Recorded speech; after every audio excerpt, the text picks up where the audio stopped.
Welcome. And Andrea, let's get started. Let's go. Wide riders. I'm just so touched by the emails that we got this week. We sent out an email asking a question about what your dreams and goals were, what was holding you back, and the response was phenomenal. We have hundreds of people signed up for this webinar, and I realise that some of you, a lot of you, are not able to be here live. That doesn't mean you're not going to get to ask questions. You absolutely will. But reading your emails really helped me shape this webinar. I kind of had it all planned out, and then when I got your emails, it started to morph into something that had a life of its own, because aging looks different for everybody. Some people feel that they're super happy exactly where they are. Others are struggling. One thing I do want to say, and it's really important to me, and I believe this deep in my heart, that aging is a privilege that's denied to many. And if you think about that for a minute, I have lots of younger friends, not lots, but I have some younger friends, as I'm sure all of you have, who aren't here anymore, who aren't going to be able to grow old disgracefully. And I know for a fact any one of them would have given anything to be able to build their wisdom and life experiences, both good and bad, to be able to moan about their aches and pains or the fact they can't get their foot in the stirrup. That would be a blessing.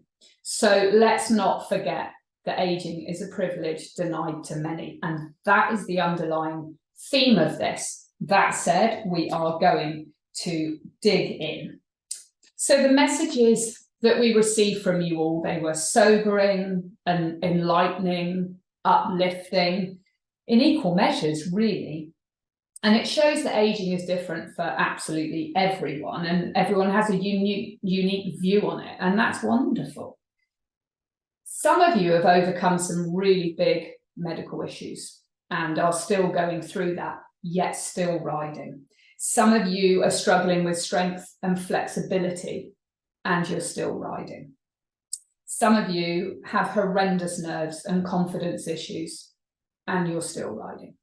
And I salute every single one of you. I also salute the ones who can't ride anymore, but they're still building a deep relationship with their horses. That to me is as equally valuable as riding and should be applauded in exactly the same way.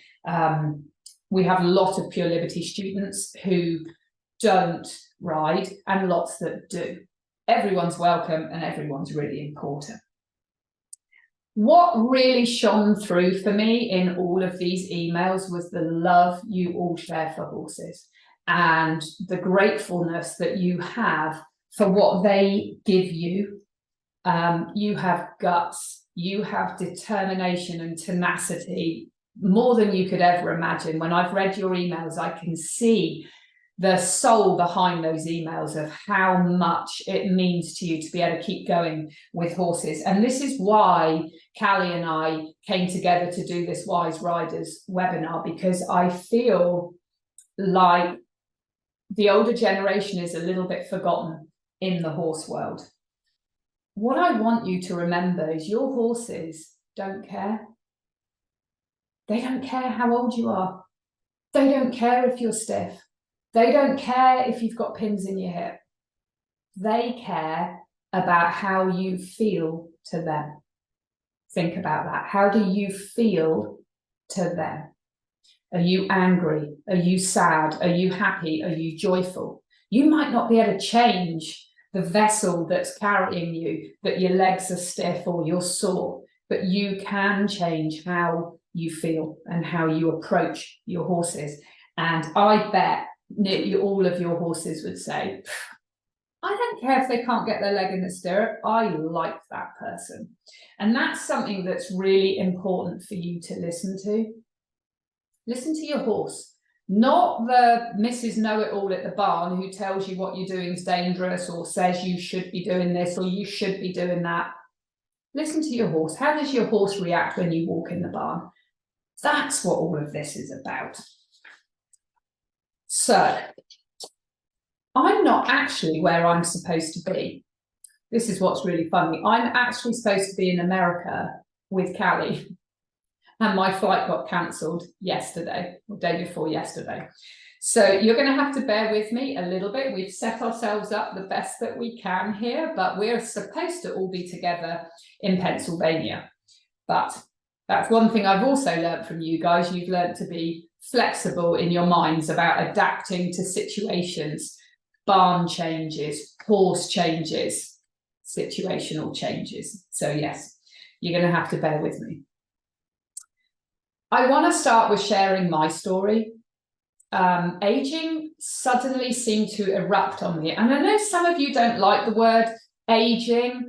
We can call it anything we want. It doesn't matter. It's a fact of life and it's unavoidable. We're all going to age and we're all going to change, and it's okay. So I was born in the UK. I grew up riding horses the very British way. So it was very much a show them who's boss, win at all costs, be dominant. I moved with my husband to Costa Rica, and we spent 18 glorious years in Costa Rica. I adored it. And that's where I became a horse professional.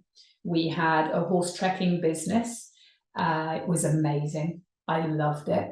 I was spending probably 6 to 8 hours a day in the saddle. And I was fit and I was healthy, really healthy through all of my sort of 30s, 40s.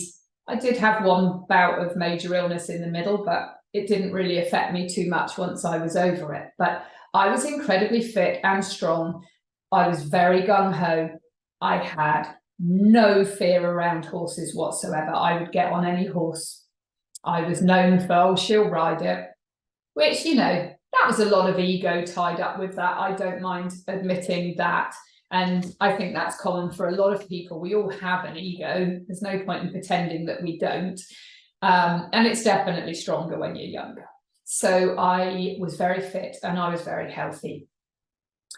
Then the pandemic hit, along with perimenopause, which happened just before the pandemic, and a hot flush in the tropics is not fun.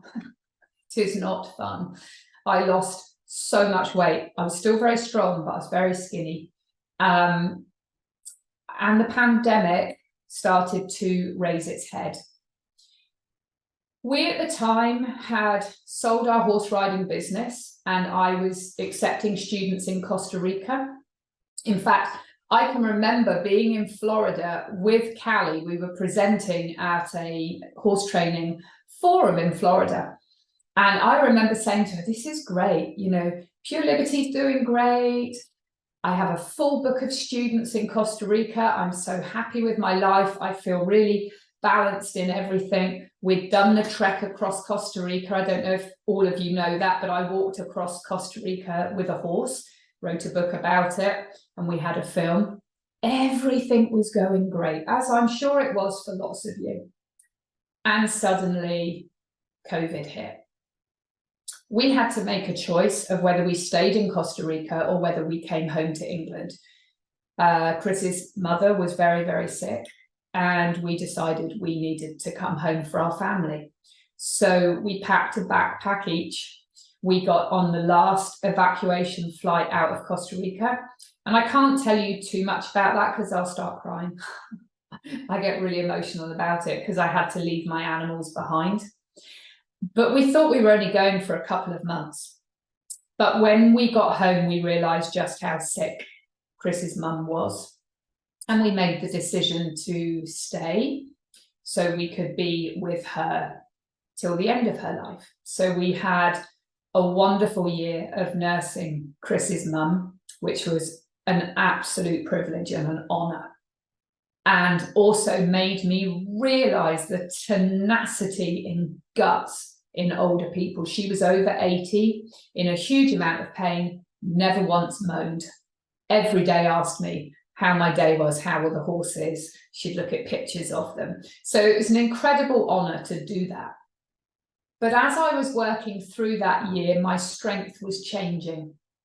The emotional toll on caring for someone, and I know there's a lot of you watching today who care for people, and it's hard. It's a big challenge where you feel a bit claustrophobic, you can feel restricted. It's challenging. So my strength started to change because I was a lot less active when I was here in England compared to how I was in Costa Rica. Menopause was in full rage, and it was tough because my whole life had changed. The life I knew was over. We decided that we needed to stay, that our families needed us here. And we were happy to stay. It's not all sad. We were really happy to stay. But I was really starting to feel, once I clocked past 50, I was like, wow, things are really changing. And I can remember my older friends saying to me, you wait till you get past 45 or 50. You'll know what I'm talking about. Well, those of you that are here, I do now, and it's hard. So I learned then that the horse industry does not value older riders half as much as they do when they're young and ballsy and gung-ho. So as I became an older horse professional, I had to change and I had to adapt and realize that, wow, the industry doesn't really have a place for you unless you're still piling across the cross-country course or the hunt field or being major gung-ho. Well, you know what? I couldn't afford to get hurt anymore. I spent a lot more time on the ground with my horses and with my Pure Liberty students, and I was really happy to do that. So my body changed, my mindset changed, and I felt a little bit left behind by the industry. So I thought, right, well, that's fine. We'll reinvent it then. And that's when Wise Riders started to play at the back of my mind. But more about that in a little minute. But when I came back, I still needed to work. I have my online students, but I started to go out in the world as a behaviorist, as a relationship specialist, helping people with really troubled horses. I wasn't strong enough. I wasn't strong enough. I was so used to working with my 10 horses, and my students would come and work with my horses, and they had years of training. I was suddenly going out with horses that were wild or traumatized or in huge amounts of pain and being asked to make everything better. And I realized it was not the path for me when one of the horses literally tried to remove my arm from my body. It pulled me so hard. I should have let go, but I didn't. My instinct was to hold on. And my arm virtually got ripped out of the socket. And my physiotherapist said to me, when are you going to grow up? Ouch, never was my answer, never. And she was like, you're getting hurt, you're getting really hurt, and you're not going to bounce back like you did. And I heard that in your emails so many times, we don't bounce like we used to. I wasn't bouncing anymore. I was injured, I was sore, and I felt a bit defeated. So I'm really good at facing things head on, even the scary things. So I rang all of my students and I said, I can't do this anymore. And I stopped. And I worried about money, and I worried about my reputation and all of these things. And I'm sure every one of you can relate to this in a similar story in your own life of some way as you get older and your career changes. So I started thinking about Wise Riders, and I knew that there was another way, and I needed to find another way.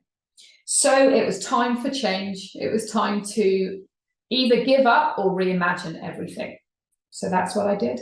And I worked out a formula to get back. And that's what I want to share with you. And it's not just a stand still, breathe, and everything will be all right. It's nothing to do with that. It's equally not the same as the old British way of have a good shot of whiskey, clench your buttocks, ride across the hunt field. We're not doing that either. It is about being wise. There's a W, an I, an S, and an E, and they all mean something. I'm going to attempt to write on the whiteboard. I'm not sure that I'm going to be any good at this bit, but we will give it a go. So I'll move in a minute, don't worry. W is for wisdom of Y. Well, that looks like a 4-year-old did it. But it doesn't matter. The wisdom of Y.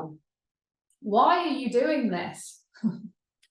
Seriously, get a pen and paper, pick it up now, write that across the top of your page. Why do you do this? I want to know. Pop it in the comments. Why do you do this? But I want you to actually write this out on a piece of paper. Why do you want to climb on top of a horse? Or why do you want to be at liberty with the horse? Why do you want to lead them out for walks? Why do you want to spend time with the horses? Your horse or your lease horse or your lesson horse? All equally as important, by the way. I don't care if you have 10 horses, 1 horse, or a horse you see once a week. You are all really valid and need to be listened to and your concerns addressed, because it's time to all come together. There's no them and us. We all love horses, and that's why we're here. Why do you want to create a life with horses in it? What's your motivation? This is really important. And those of you that haven't picked your pen up yet, do it. Pick it up. So these were mine. I had 4, pretty much. I probably got 100, but I limited it to 4. I feel at peace when I'm with them, because I do. You've probably already seen I'm slightly scatty. I run at 1,000,000 miles an hour. I bounce around all over the place. Red pen apparently doesn't work. That was my husband. He's amazing. I feel at peace with them. When I'm with them, I'm calmer and my mind is calmer. That's my number 1. Number 2, I love figuring out the psychology of the horse. Any of my students who are here, my Pure Liberty students, they know I dig deep in with them on the psychology of the why do their horses do what they do. It's a deep, deep topic and I love it. Any of you that are thinking of joining Pure Liberty, come and join our community. It's fantastic. And psychology is the center of a lot of it. So that's a really big one for me. The third is joy. They give me so much joy and access to freedom. When I climb up on a horse's back, I feel a freedom that I don't feel in my normal life. And that's always been a way for me. When I was a child, there were things that I wanted to break free from, and horses gave me that for sure. The 4th has become more important to me as I've got older, and that's a feeling of accomplishment. I feel accomplished when I do things with horses, where the relationship deepens, or my friendship with the horse deepens, or I achieve something that I've always wanted to do. So they're my 4. I want you to write these down and keep them, because when things get challenging and you question everything, you come back to those. So they are the first part of the Wise Riders formula. The wisdom of why. Very, very important. They're building blocks that you can stand on. If you don't know why you're doing something, and you might be struggling with it, it's very easy to quit. I don't want to see any of you quit. I want us to find a way together through whatever struggles you have, but it will come back to the why. Why do you want to do it? Okay, the second, and I'm going to be really honest, I probably should have thought about this first. I'm not very good at spelling this word. I is for I can't spell it. That's really funny. Intuition. Intuition. I is for intuition. So, so important. You guys haven't got to be between 50 and 90 years old without trusting your gut, without trusting your inner wisdom, or the amount of life lessons that have kicked you to the curb or lifted you up. Your intuition is huge. And I meet horse people all day long, and you guys often are incredible people that have lived through amazing experiences in your life, yet it comes to horses and you question everything about what you're doing because you want to get it right. You don't want to mess the horse up. You don't want to make a mistake. And what you do in that moment is you freeze, or you have flight, or you have fight. Again, this is an integral part of the Pure Liberty program, the fight, flight, or freeze. We do it. We do it all the time. So trusting our intuition about how we want to work with our horses is really, really important. There may be things that's happening between you and your trainer that you don't agree with, that you think, I don't feel right about this. And I know there's hundreds of you out there that feel this way because I've heard from you. I've talked to you about this, about knowing how you can say to your trainer, I don't want to do it like this, without offending them. Well, stay tuned, because at the last part of this webinar today, we're having a panel with a fantastic lady who works in the mental health industry, who's going to help us understand how to tackle situations like that. So that's going to be really great. But the younger generations are much better at questioning authority than we are. And this seemed to me in your emails to be a real center point, was that you trust your intuition and you know that something doesn't feel right, but you don't know how to address it. We're going to help you with that. And it is hard. It's hard to trust your gut when someone else is supposed to know more than you do, but it doesn't feel right. For instance, and I'm going to dive in there now, and I want you to know there's no judgment in any of this. I've ridden horses since I was 18 months old. I used to ride right up in front of my mum, and things were very, very different with horses back then. It was a show them who's boss. Everything bad you can do to a horse, pretty much, I have done it. My Pure Liberty students know this, and now you know it. I've pretty much done everything bad to a horse that you can. Not everything, but lots of things that for a long time filled me with shame. And if I could go back and say sorry to all of the ponies I had when I was a kid, I would, but I didn't know any different. And I say this to you today, you do what you do until you know different, and then you do different. But you can deepen that by trusting your intuition and acting on it. And it's hard, that is hard to do. But if you think about it, your instructor is telling you to hit the horse or use your whip, Okay, again, I'm not judging any of you that use your whip, but we never use the words that it really means. You're hitting it. You're hitting the horse, okay? For some of you, you might go, I'm okay with that, great. Like I said, no judgment. For others, you might be doing it because you're being told to, and inside you feel like you're dying. You go, I don't want to do this.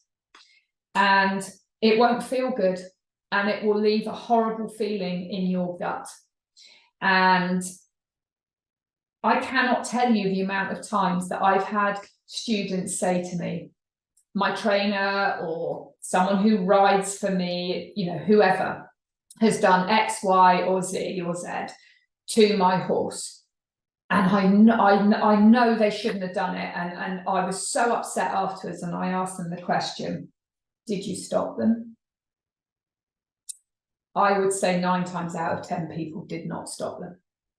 And then we all cry and they go, now I feel terrible. No, I don't want you to feel terrible. Just do it different next time, if you can.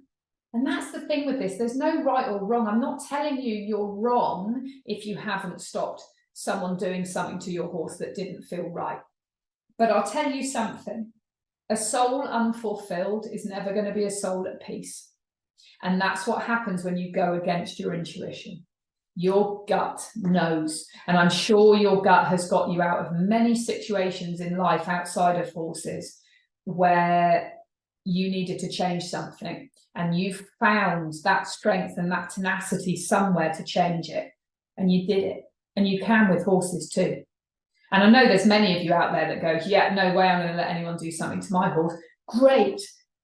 But not everyone feels that way. Not everyone feels confident enough in the face of a very dominant trainer to do that. But it's really important. No one else can advocate for your horse if you don't. So that's something that's really important. Our values are sacred. Is what you're doing with your horse aligning with your values? And I'm going to put that in brackets over here. I'm left-handed, so I can actually hear my husband now going, oh, she stood up. He didn't want me to because then I'm not framed properly in the camera. Anyway, values. Is what you're currently doing with your horse in line with your values? If it isn't, trust your gut and make a change, or you will never feel happy with your and your horse's relationship. And that's when you come back to the why. Why do we do this? Because we enjoy it, because we want fun, we want freedom. You are not going to get it if you are not sticking to your values and trusting your intuition and stopping doing what doesn't feel right to you anymore. For me, this came about when I was out doing a relationship call with a student and their horse, and they wanted a quick fix. I want you to stop my horse bucking so I can carry on doing what I want to do. That horse was in pain and I wouldn't do it. I said, no, I'm sorry, that horse is in pain. They got very cross with me. I felt very anxious about it. I didn't charge. I should have done. That would have been my values, that I knew the advice that I was giving was valid. I will not train a horse through pain. And I walked away, and it was really difficult. So I'm not saying that doing this is always going to make you feel great, but it did afterwards. Except I knew the horse would still carry on working in pain, but you can't do everything all of the time. So that's really important. If it is not in alignment with your values, stop doing it, because you will never feel happy and get to fulfill your whys. That I can promise you. Now, this is one of my personal favorites. Other people's opinions. This still comes in under this section. This is quite a big section. People's opinions. Oh boy, everybody's got one, and there's a rude saying about that, but we're not going to say it on the webinar. But it's true. Everyone has one. And horse people seem to be, especially in a barn, there's so many opinions. And people say to me, well, what do I do when I've figured my why and I'm trusting my gut that what I'm doing with my horse doesn't feel right and it doesn't align with my core values? What do I do? When people are telling me what I'm doing is crazy, I always know when my Pure Liberty students are doing great, because people tell them that they're crazy and that they're being too soft on their horse and all of these other things. I'm not talking about being reckless. I'm not talking about doing things 20 times above your ability. That's not what I'm talking about. I'm talking about how it feels in your gut. And then other people in the barn are going, that horse is taking advantage of you. When you're allowing your horse to have a voice, he's not taking advantage of you. Okay, if you're in a dangerous situation, that's different. That's when you ask an instructor that your values align with for help. I hope this is making sense so far. But what do you do then when the person in the barn is rah, rah, rah, rah, rah in your face? You say thank you. Thank you. Not in a sarcastic way. I struggle with that bit. But you say thank you. Oh, thank you. I'll take that on board. That's great. Or whatever. Whatever floats your boat. But you stop them in a kind way. Do not get into emotions. Emotions, and I'm going to write this right across here. Emotions have no place with horses. None. Why did I say I'd write this? That's a long sentence. Emotions have no place. You guys know what I mean. Anger has no place with horses.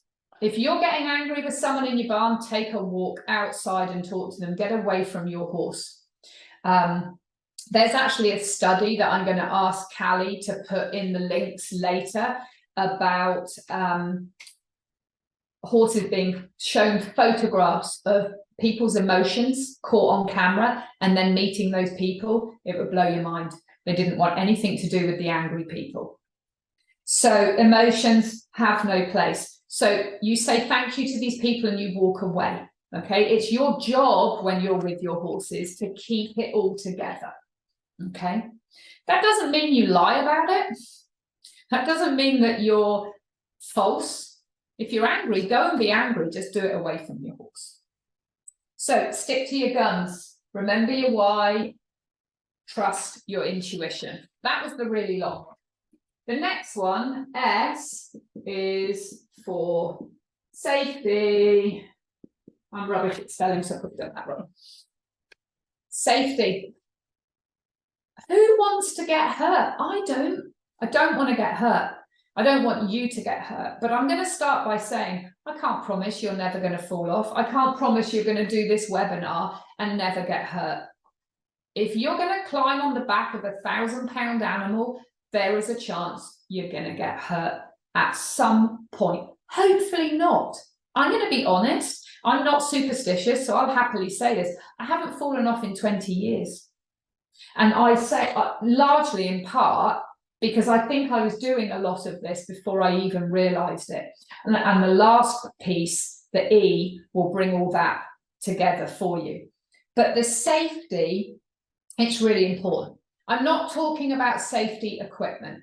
We're going to dive a bit more into that in the second webinar. But of course, if you want to wear a hat, I wear a hat, it makes me feel safer. I'm not going to tell you off if you're not wearing a hat. I am not the hat police. You are all grown men and women. You make that choice for yourself. For me, it makes me feel probably 20% safer. So I wear it. Back protector, 20% safer. That's 40% of feeling slightly safer. If that works for you, do it. And don't worry about what anybody else says. Western riders, English riders, who cares? If you want to feel safer, use some equipment if that suits you. So the biggest thing with safety is comfort zone. Comfort zone. This is absolutely vital. Now, where I see people get hurt is when they've gone way too far out of their comfort zone. They have not trusted their intuition and they've either been pushed or pushed themselves into doing something that they say afterwards, I knew I shouldn't have done that. Yes, of course, you'll get the odd things that come out of the blue where a horse suddenly spooks or suddenly explodes. It's actually really quite rare. It's really quite rare. Most of the people that I've spoken to who've had bad falls, and I know there's lots of you now going, well, I didn't go out of my comfort zone, something just happened. It does with horses. It does. We can only prepare the best that we can, okay? Comfort zones are an interesting thing because a lot of people say you need to get out of your comfort zone to learn. No, I don't agree with that. I don't agree with that. It doesn't work for me with horses, and I haven't seen it work successfully with lots of students. What I like to do is push my comfort zone out from the inside. And I do that by doing what I call the 1% expansion. 1%. And I can feel some of you rolling your eyes going, really? Absolutely. It is the key to successfully expanding your comfort zone by 1%. You do a small thing, it goes well, you bank the good feeling, and then you move on to the next level. 100 days of 1%, and you've nailed whatever your big goal is. So I want you to think now, what is your goal? You can put it in the chat box.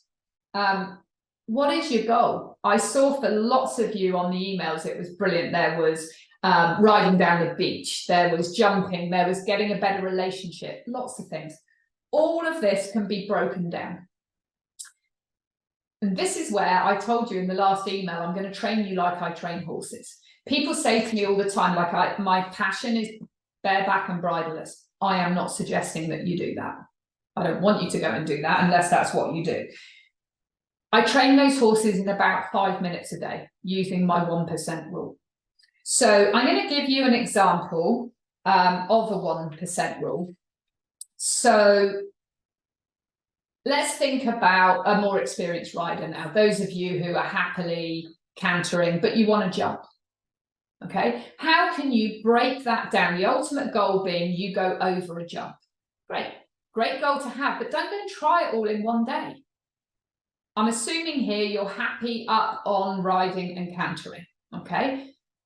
So what can you do to break it down? Can you even shorten your stirrups? Do you feel comfortable with that? Great, 1%, bank it, that's enough for today. You did great. And people go, really? Absolutely. Bank that good feeling and your confidence will go up one notch. The next day, can I shorten my stirrups and trot over a pole on the ground? Great. Can you see where I'm going with this? I'm not going to do every single step for you, but from shortening your stirrups to going over a small jump, I'd want to see that in 10 steps. And each time you bank a little bit. Each time you bank that good feeling, your confidence level goes up. Then you chain it all together. So I can shorten my stirrups, I can canter over a pole, and I can stop at the end. Great, you've chained it together. Then you bring it up into a small cavaletti and you build it up this way. What you don't do is go into a jumping lesson, shorten your stirrups up, you feel completely unbalanced, you go careering down the side of the arena, over a jump, you come off, you've hurt yourself, you've frightened yourself, and you don't want to do it anymore. Our intuition can sometimes get us into trouble if it's anything like mine, when I think, I can do that. I can do that. I'm fine. I can walk across Costa Rica with a horse, which I did. But I smashed my comfort zone into a million pieces. I frightened myself more than you can ever imagine. And I did do it. That is one way of doing it, but it's not a great way to do it as you're getting older. Because as someone rightly said in their email, we do not bounce like we used to. A lot of you, post-COVID, have found that your fear levels are way higher than they used to be. You are not alone. There is scientific evidence backing this up. We're going to talk about this a little bit later on.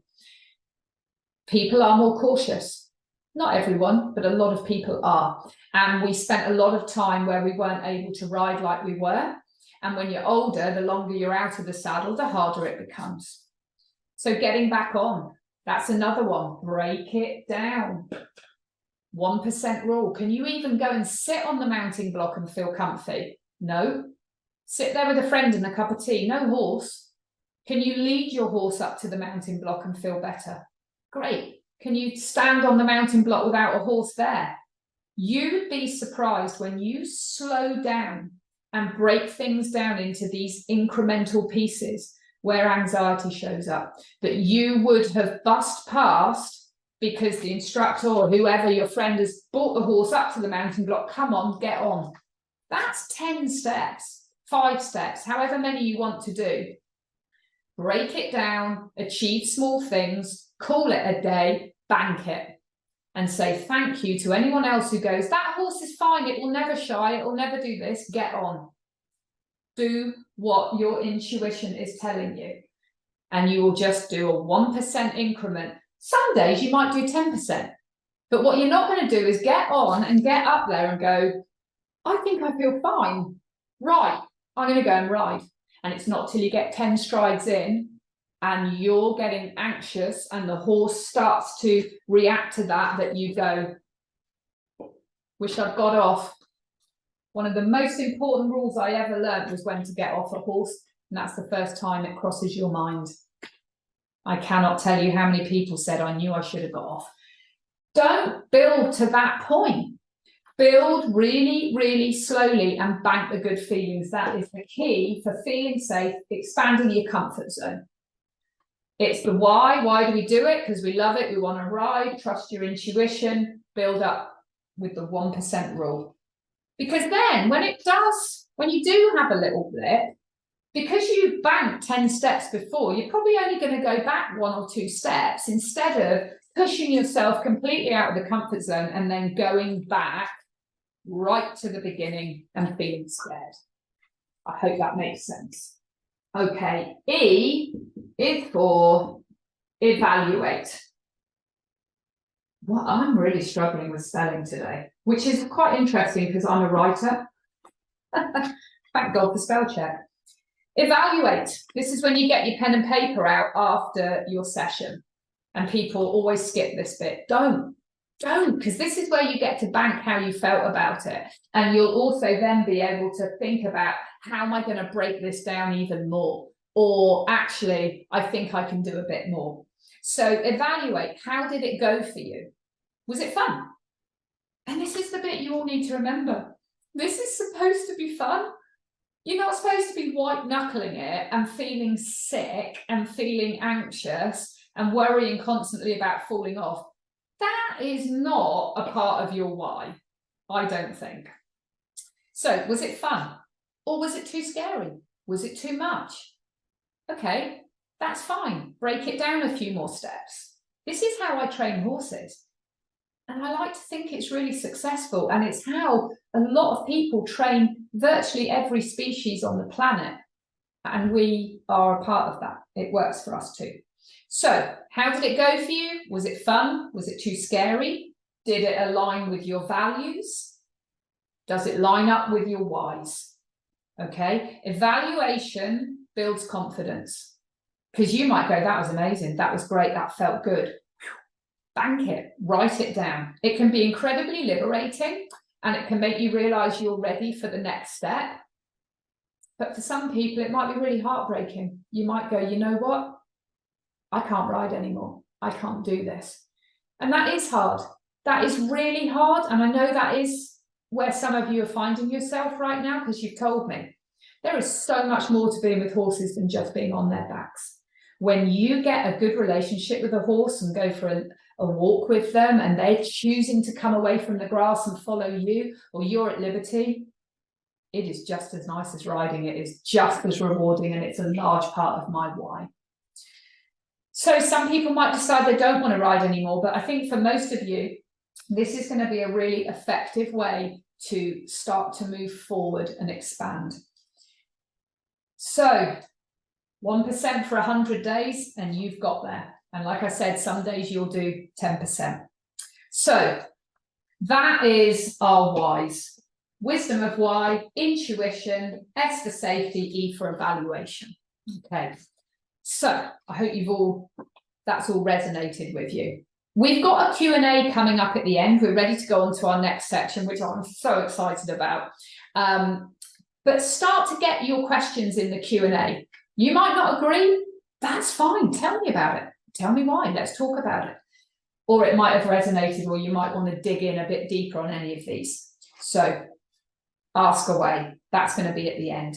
And Callie, I think I'm going to hand over to you now. We're going to bring in our very special guest, and I'm excited. Yes. And I have been loving seeing all of the comments coming in. I know many of you were sharing all along the way. You were sharing your dreams with horses. You were sharing all the parts that you resonated with. So while we are welcoming our special guests, you can also take a scroll through the comments. There's so much to learn there.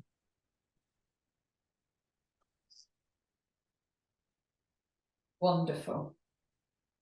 And right now we are bringing in Lisa Pulliam. Oh, I'm sorry. Hi, Lisa. So excited to have you here. So I want to introduce Lisa. Lisa is the newest member of Horse Class, the newest faculty and instructor at Horse Class. First, I had to share that. Lisa's a mental health professional. She has trained as a coach and a trauma-informed equine-assisted therapy. And Lisa is also pursuing her master's in clinical counseling. And the program that Lisa is creating for us at Horse Class is called Finding Calm.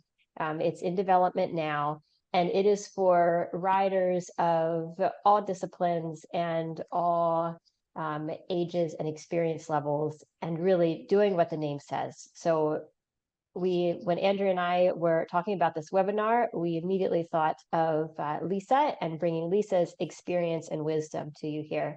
So Lisa, welcome. Hello, I'm glad to be here. I've been listening to Andrea teach and share, and I'm like, yes, it's my people. It's good stuff.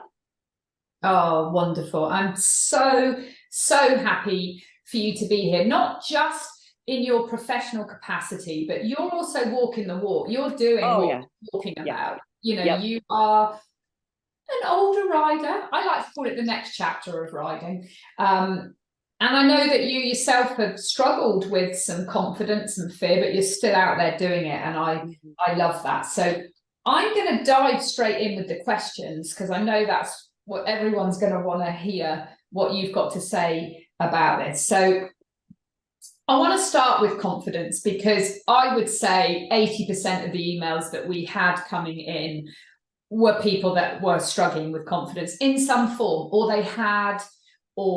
they were beginning to lose their confidence. So I think the majority of the students here at some point have dealt with that, whether it be due to a fall or lack of mobility. But how can we have it all? I know that that's like impossible, but how can we mentally feel more confident when we're underlyingly scared of what it is that we're asking ourselves to do? So we want to ride and we want to feel confident, but a lot of the students are feeling nervous, they're feeling worried. And, you know, we're often just told, well, just breathe and relax. Well, that's really hard if you're really scared. And it doesn't work for me that well. I have to work this process for it to work for me. But how can we stop that reptilian brain from kind of taking over when we do want to overcome our fears? Yeah, it's a great question. It's one I've personally struggled with, right? So we want the outcome of confidence, but I think it's because we believe the mantra of like, pull yourself up by your bootstraps and do it scared. And that's what I've tried for years, and it didn't work. I've been really good with most women of faking it until you make it. And so the outside might look calm, but inside, like even now I might look calm, but inside I can feel my heart is racing.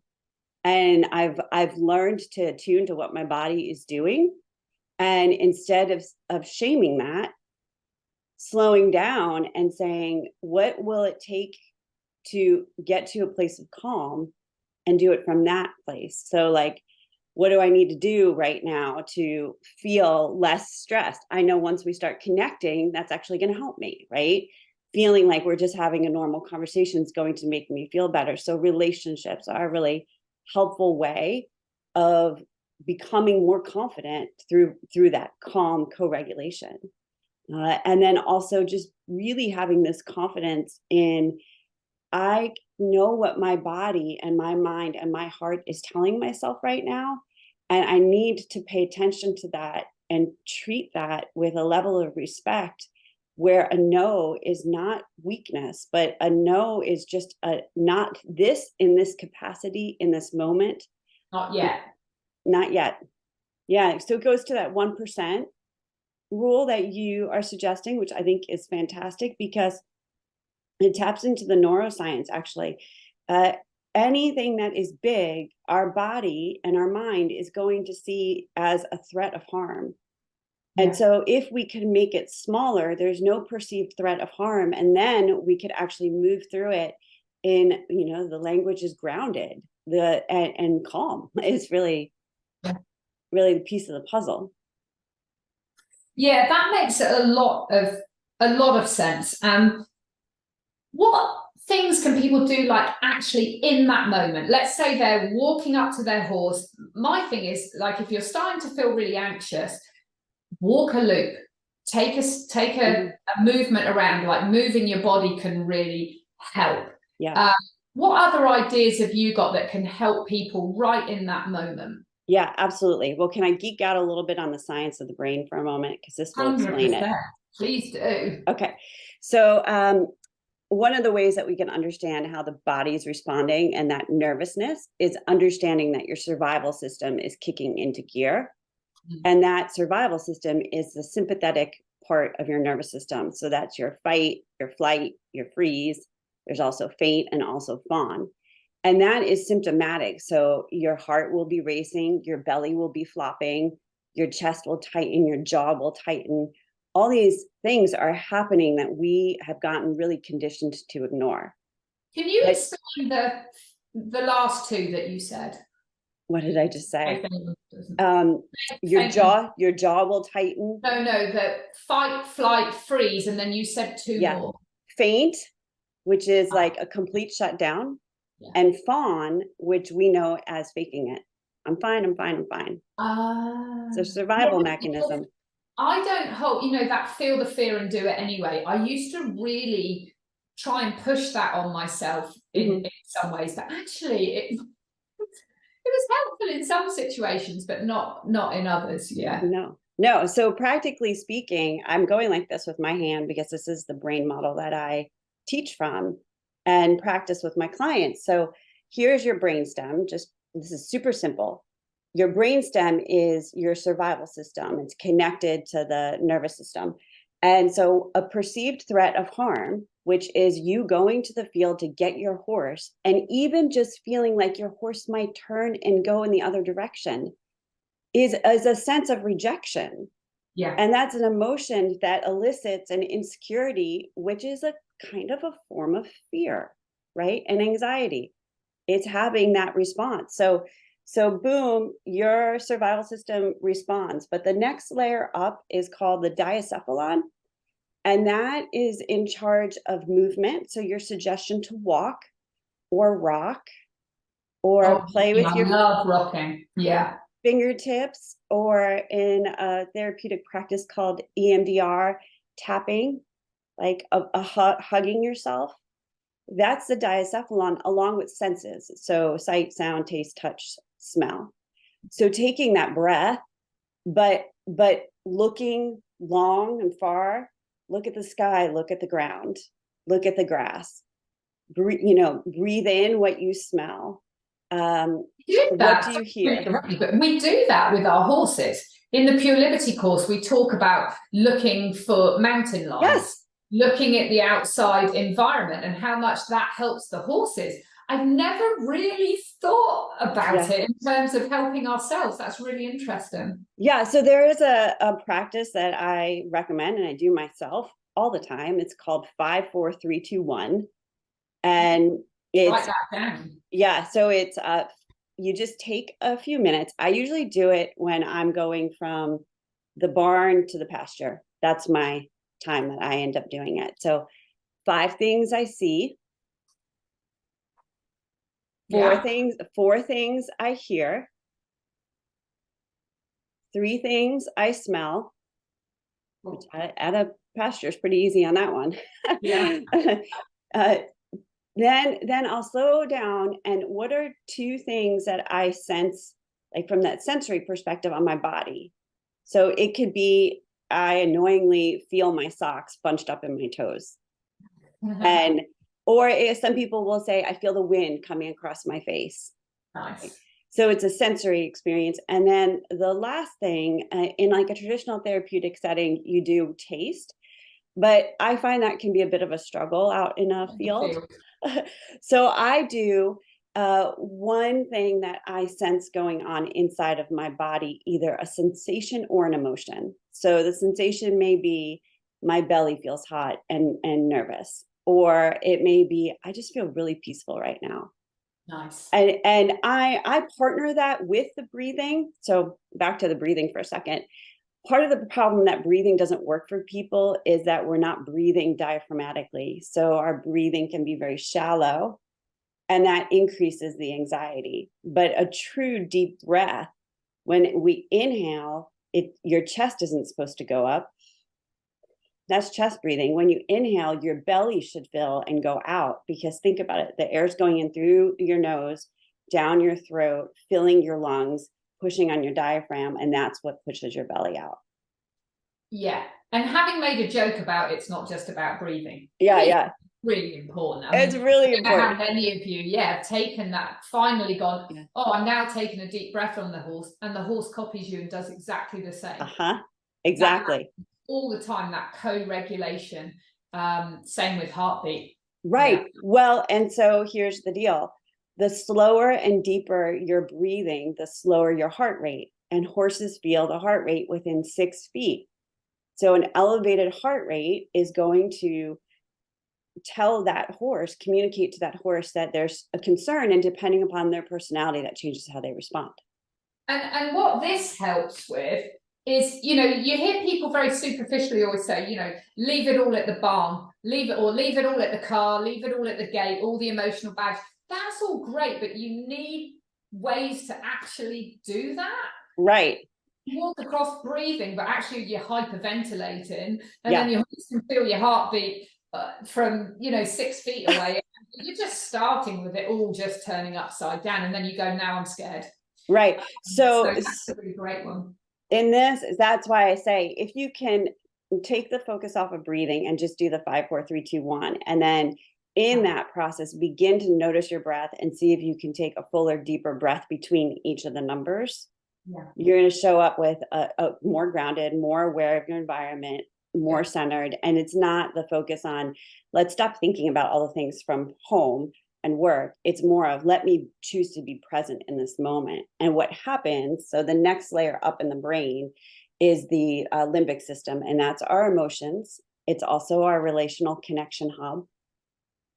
And so the 5, 4, 3, 2, 1, we begin to pay attention to what we're feeling and what we're sensing.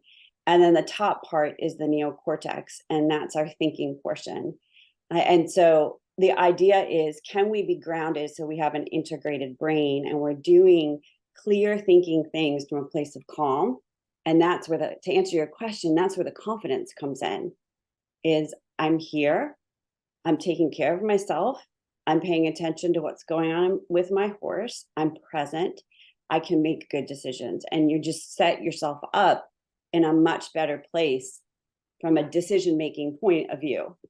And that ties in, I feel, for me, that makes so much sense to me in terms of being able to effectively do the 1%, because you're not biting off a great big chunk. You can be centered and calmer when your only goal that day is, can I even lead my horse to the mountain block and feel okay about it? I actually do feel okay. Brilliant. Quit. Don't you dare get on that horse.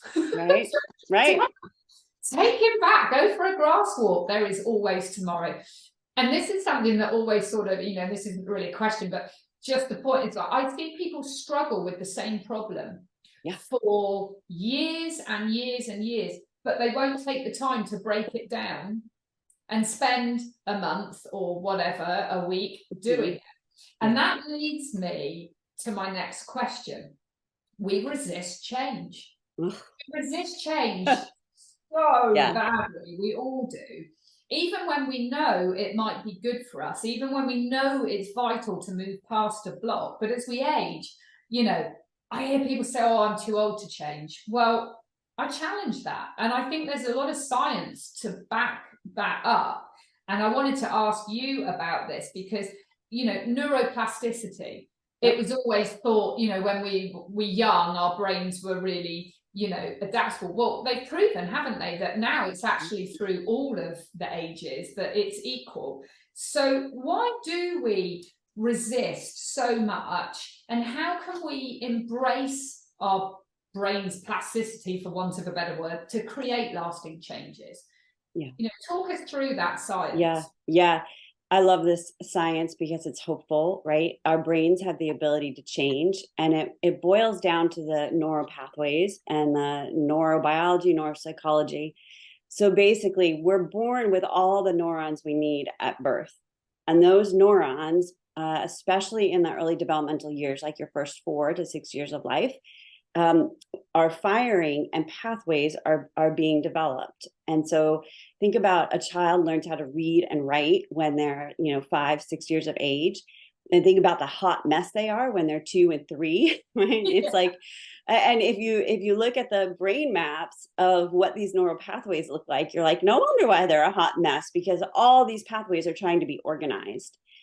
So the good news and the sad news is that whatever life experiences we've had in those early developmental years, birth to 6, birth to 18, kind of shapes the way we look at life for the rest of our life, unless it's challenged. And so we tend to end up, you kind of think of groupthink, where cultures and communities, families, they say the same things. They look at things the same way. Barns, right? Like, Yep. Drinking the Kool-Aid, like, this is the way it's supposed to be done. And Anyway, right. So the challenge of that, what happens is when you start to think differently from your core community, it feels like a threat, both to the people outside of yourself and yourself, because it creates a friction and a separation, right? And we're not, we are made to belong and to find connection and safety and security in relationship with other people. And so to think differently really is the risk of losing relationships. And that happens all the time. That happens a lot, but that's what comes in with the intuition and values. Right. People will go against their values to stay within the group. Right. When actually they're not happy. Right. Right. And then that is really shame. That's in large, that's why I started this Wise Riders, so that people could find a community. Right. And so we've got like kind of two issues. One, we have the fact that our brains can change. It's going to be slower. Learning new ways, our bodies are, the older we are, the more exposure to that new way of physically moving or mentally moving is going to take a little bit longer, but the brain can still develop new neural pathways. It's capable of it. It's capable of it. And we say that neurons that fire together stay together, right? Right. So if or use it or lose it, literally, that's what's happening with our brain. So if you think about creating a new neural pathway, the visual I love is picturing yourself standing at a cornfield in full harvest, which right now is where we're at in Pennsylvania. And when you stand at that cornfield, you cannot see on the other side of it. Your only option feels like to go around. Yeah. If you start to cut down that cornfield, you go out there with a machete and you're cutting down that cornfield, it's exhausting. Then it starts to rain and you take a couple days off, and then the weeds start to grow up and you're like, I'm just going to go the other way. Right. But if you can go back to that cornfield and say, no, this is worth the effort to get to the other side, you will eventually carve out a new path. And as you carve out that new pathway, the old pathway begins to become overgrown. And there will be a shift at some point where the new way is the way and the old way is not. And, in terms of shifting, like we know lots of people in the horse world that there was one way of thinking and now they're adopting a new way of thinking. And, for most people, that doesn't happen overnight. That's more of a trickling of, like you even described it, in who you were as a little girl with your ponies to later on in life. It was one experience after another in which you probably said, something doesn't feel right about this. But not until I was older. Uh-huh. Right. Where probably, I'm making a lot of guesses here, but your maturity, the stability of your marriage, the support system you had in place, what you'd been through boosted your confidence to say, okay, I'm going in this new direction. Absolutely. And there's a risk at that to do that, right? And as a rider, as an older rider who's afraid of getting hurt and who is dependent upon their trainer, who basically has more experience because they've just been doing it longer, it's hard to kind of say, hey, I'm feeling this way about my body. I'm feeling this way about the horse that's underneath me. And I would like to try something different. Can we do that? Really hard. It's really hard to do. We're not trained to challenge the authority structure. No, we're definitely not. The younger generation, they get a hard rap, but actually they're way better at it than we. They question everything, you know, to the point sometimes it's hard for people, but I kind of admire that spirit, that they're willing to challenge and go, well, hey, that doesn't work for me. It's like, I sometimes think we go along with a lot of things that we don't need to, because we're scared to change that. It's not that we're scared, it's just culturally you don't do it. Yeah. You know, and that's when people get hurt. I wanted to bring Callie in at this point, actually, because I think we've touched on something really important. And how do we talk to instructors? How do our students come to us and say, I'm not comfortable, hey Callie, I'm not comfortable with how this is going because I want to try something else? Because I think we're then bringing in the ego of the instructors. You know, Callie and I are both instructors, and I like to think that we can listen to that without seeing it as criticism. But it's really, really hard. And I know, you know, potentially you probably had some experience of this yourself. You've been with horses for a long time, but how do we do it? Callie, I want to throw that over to you a minute. Have you ever had that situation where people have wanted to change the direction they're going in? Yes, I absolutely have. And I will certainly admit, from an instructor's perspective, and this gets easier and easier for me all the time as I learn the process of learning, and I understand exactly what we're talking about here. But there's still something as an instructor that we want to see people succeed, and we as the instructor, we may have our definition of what success looks like, whether it's in that one lesson or whether it's, we think riding should be this. It should be being able to canter. It should be that you should be able to go out on a trail ride, whatever that might be. And when a student doesn't reach those goals, the instructor can take that personally. They can take that sometimes as a reflection on, I'm not teaching well enough. I'm not helping the student progress. And some of us as instructors can be conscious of that, and in a moment in a lesson say, okay, this is about me. It's not actually maybe what the student's goal is, and we can listen. But I think there's a lot of instructors that maybe that process happens for them relatively unconsciously. And then sometimes even the anger that's expressed, or the a bit too harshness, or the pushing too hard that comes into students, is actually a reflection of that instructor really wanting to do a good job, but not separating their definition of a good job and what the student actually needs and wants out of the experience. That's absolutely bang on. I think you explained that so well, that they're coming from a place of wanting to help you, of wanting to see you progress. Yeah, that was brilliant. Lisa, I'd be interested on how can we help students find their voice with their instructors? It's not easy. No, it's not easy. And I have been that student who has had to figure that out. And I personally, I just care really deeply about the people that I'm in relationship with, even in that capacity, right? And so my first go-to is to consider the compliment sandwich.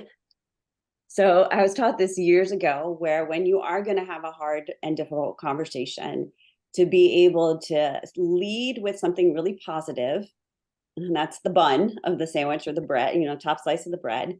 Yeah. Then the meat of the sandwich is an I statement. This is where I am struggling. This is where I feel insecure. This is where I would like to see growth, but I don't know how to get there.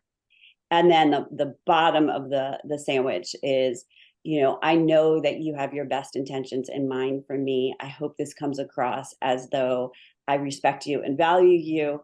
I'm looking for us to be collaborative on working together. And that, that compliment sandwich needs to partner with what I call the 4 T's of communication. So timing, tone, technique, and truth, right? And I really think that we need to, as students, kind of walk through that first before we even schedule that conversation, right? So like, the truth is, what is it that I need?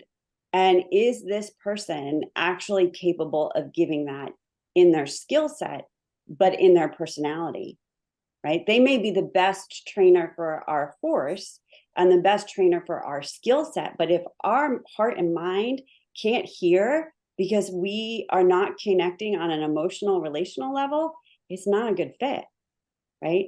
And our job is not to change our trainer.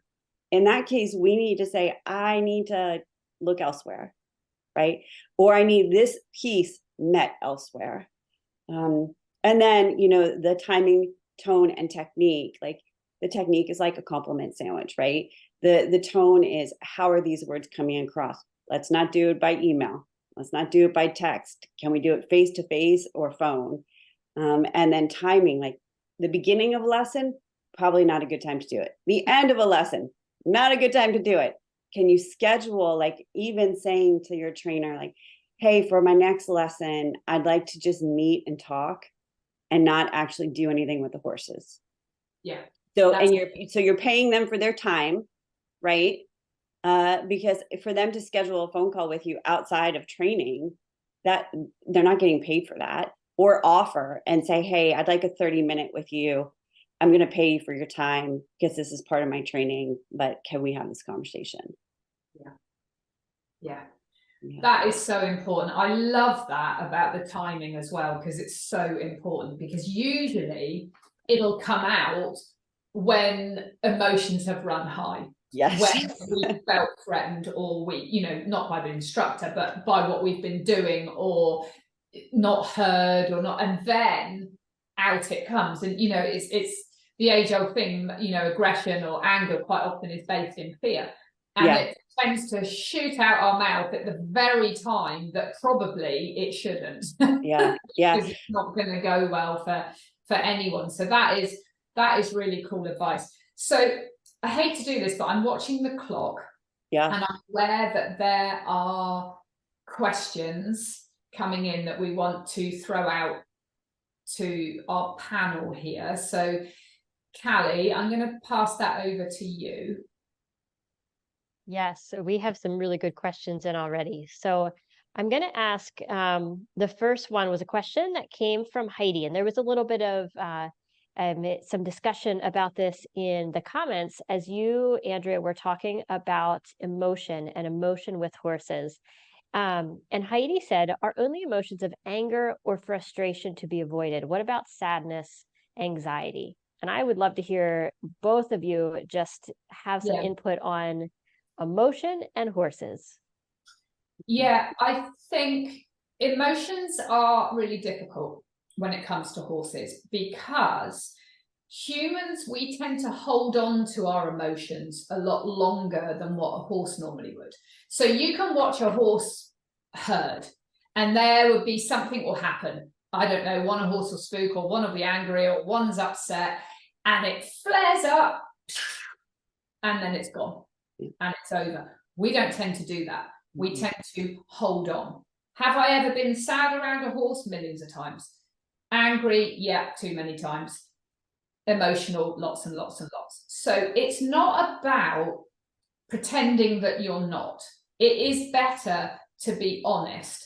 But I think that if you are feeling overly emotional and you're really struggling, go take your dog for a walk. Dogs seem to do a lot better with emotion, I think, than horses.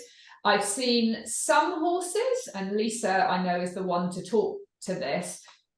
Some therapy horses really will connect with that. I've also seen lots that don't like it, that will move away from it. Those therapy horses are few and far between, and they are amazing. They're one in a million.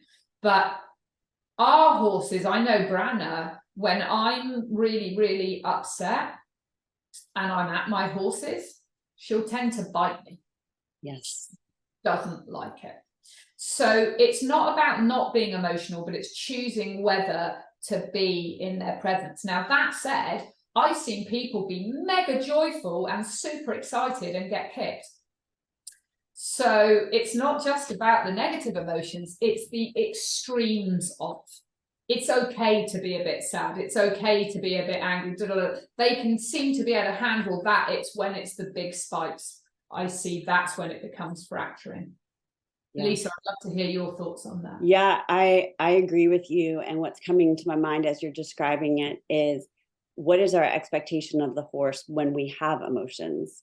Mm-hmm. What are we doing with them? So if we're angry and upset and in the tack, that's like a boundary breaking relationship with the horse, right? Like they're taking everything that we have in.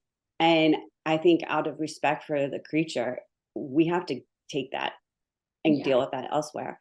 But I have also on the other side, I have horses that I have partnered with that authenticity is like their thing. Yeah. And when I have a client who's being stoic and contained, that horse wants nothing to do with them. And as soon as they let out a tear and start crying, those, there's two horses in particular, lean their entire body into that client to say like, well, finally, we're dealing with the real thing here.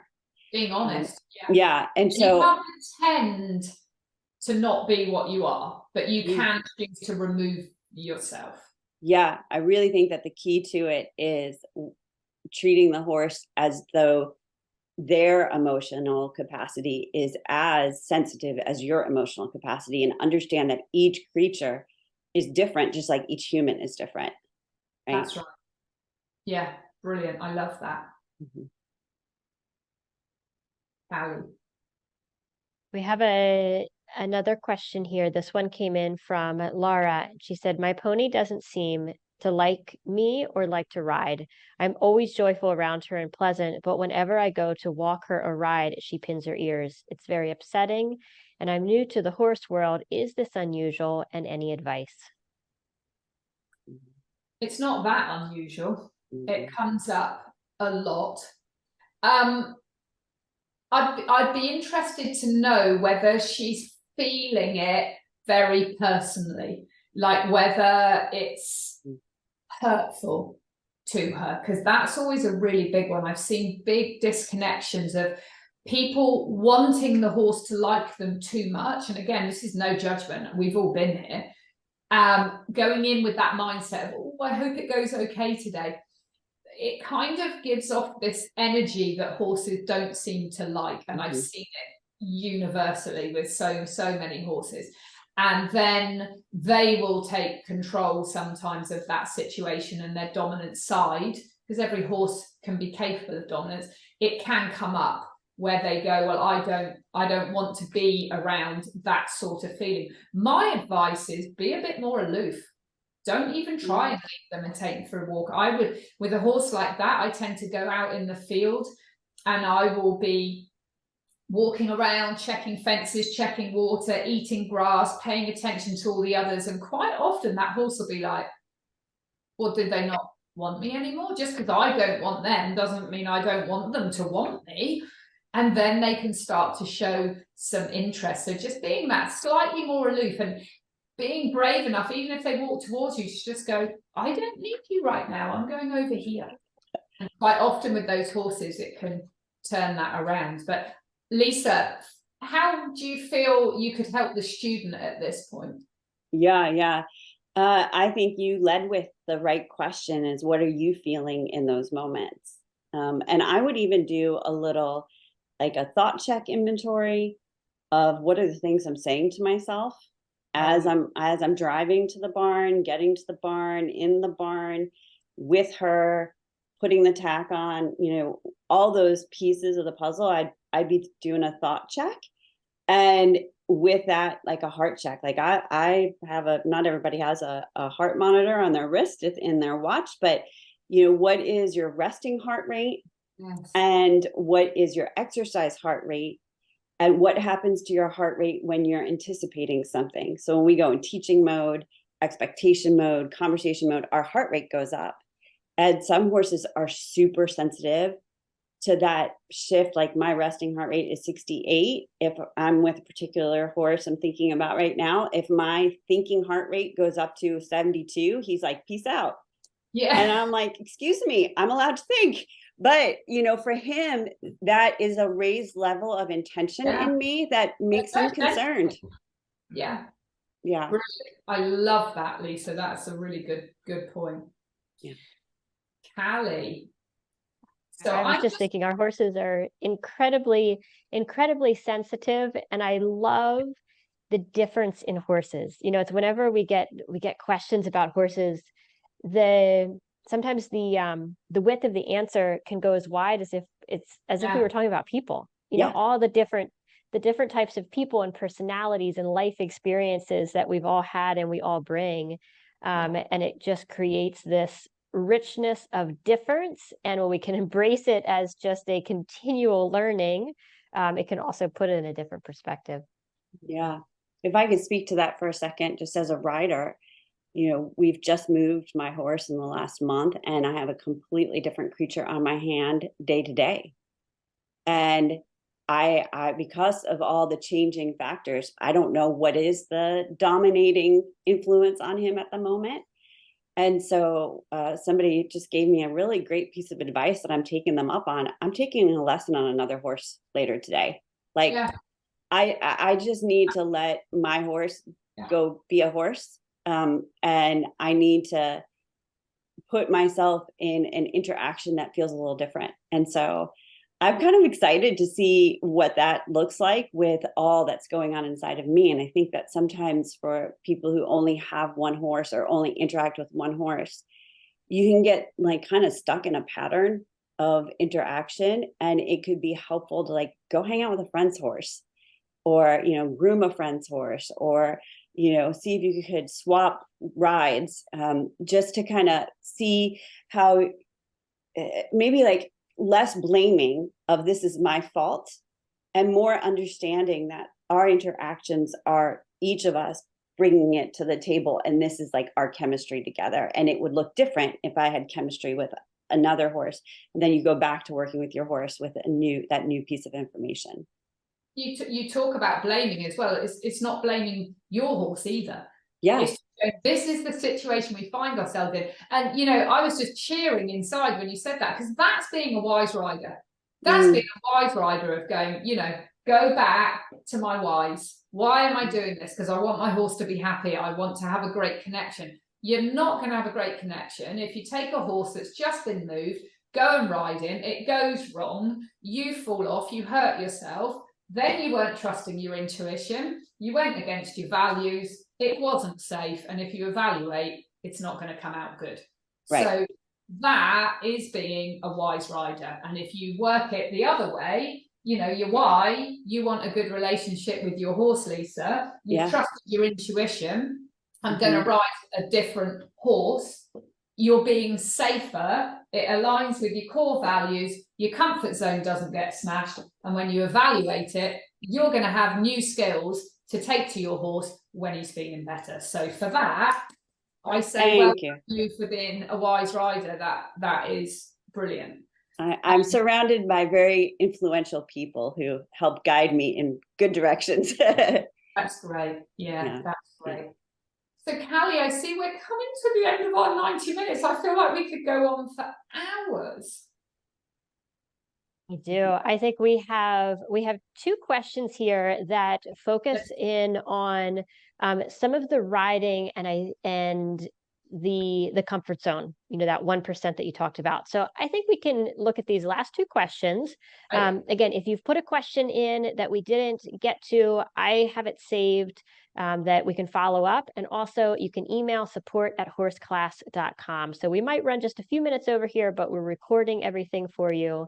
And we'll also be available via email and getting this recording out just as soon as we can.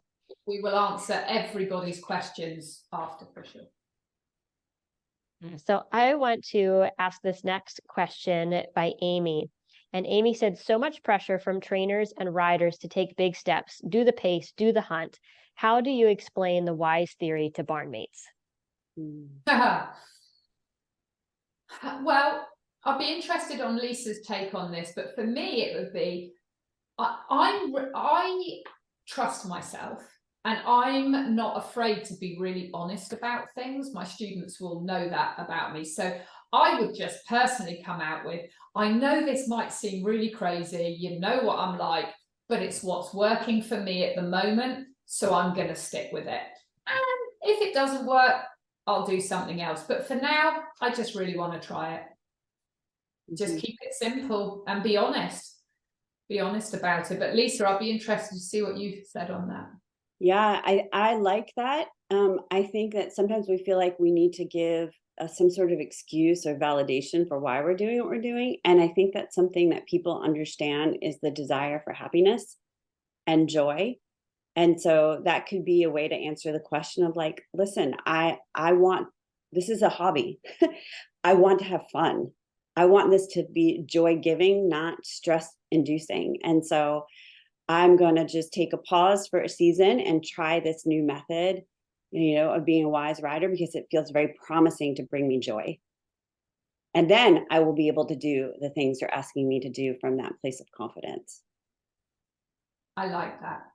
And it's not about not doing these things. It's just not doing them yet. Breaking it down into smaller pieces, just like you would with your horse. You wouldn't expect your 5-year-old horse that's just been started to suddenly go and jump Grand Prix. I mean, we've seen things like this happen, but it doesn't end well. They're not emotionally ready or physically ready. And maybe that's the way we find ourselves, not emotionally ready, not capable yet, because we don't have that knowledge yet. It doesn't mean we're not going to get there. Yeah. I'm seeing a comment from Jill that I want to respond to. She says, I wish we didn't feel like we had to explain ourselves to others. I feel diminished when we do that. Yeah. I think that is such a good point. And I think that kind of drills into doing our own work.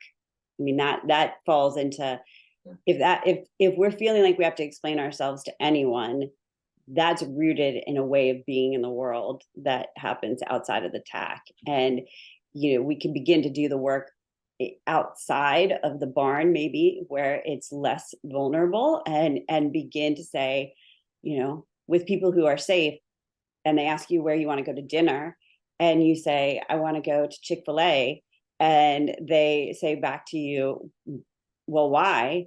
And just being able to say, because. And let that uncomfortableness of not explaining yourself become familiar. Right. Yeah. And so kind of build the muscle memory in a different place that's safer. Yeah. Before having to do that. I think it comes back to that thing. And, I feel like I'm pretty strong emotionally and stuff. I'll still find myself explaining myself sometimes, because we want to be a part of something. We want to be a community, but then that's why I think it's important to find the community that you fit in. And it's not always easy in the horse world, because you've only got the barns around you that you've got, or the clubs that you've got. But that's where the online community can be really great. Our group of Pure Liberty students have become great friends with each other and share ideas and ideals. And it's a beautiful thing. I love it. And horse class, I mean, my gosh, Horse Class Hub is fantastic for people coming together and feeling, safe to be honest about how they feel, or that they want to try something different. It's brilliant. I love it. And we had a question come in here from Maggie, and she said, what about learning how to assess when the horse is moving out of their comfort zone? This is such a good question. Andrea, how would you think about assessing when a horse is moving out of their comfort zone? Yeah, and I think if we're working through this 1% where we're doing small chunks, and I'm a very experienced rider, I still do the 1%. Because it's better for my horse too. Don't bite off these big chunks. So how can you tell when a horse is going out of their comfort zone? Just an easy, quick one to address with many layers to it, but fight, flight, freeze is the obvious one. So are they being pushed into having to run away? Are they being pushed into pinning their ears and wanting to bite you? Have they shut down? That is a gross manifestation of when they have been pushed too far. So can you start to dial that back and learn some of the smaller little micro signals? Has the mouth gone tight? Have the ears gone quite still, or flicking all over the place with the eyes going all over the place? Are they perpetually trying to show you their flank or turn away? Are they licking and chewing a lot and trying to bob their head? These are all signals that your horse is starting to struggle and starting to be uncomfortable. And I find it difficult when you go to like events and things like that, where you can just see that the horse is doing my camera's just frozen because the battery's run out. I bet I'm doing a really fabulous face as well, because it always does that. But my husband's just changing it right at the end. But yeah, if you can read those micro signals, they are notes that your horse is starting to struggle. He needs you to back off, or slow down, or stop, or find another way of doing something. That's what I would say is what I would look for. But yes, diving in deep in studying horse behavior is what will help you really see that. But those are things that you can look for. Well, this has been amazing. Again, we had a few questions here that I have captured that I think need maybe a more in-depth answer. And also we have had so much to go over here that we're out of time. We want to let everyone go to your day, start to put this in practice, maybe go out to the barn, maybe even just take a moment, walk around your house and practice the 5, 4, 3, 2, 1. Yes, that is such a great thing to add. I like that. Thank you, Callie, for hosting me. Thank you, Lisa, for your incredible insight.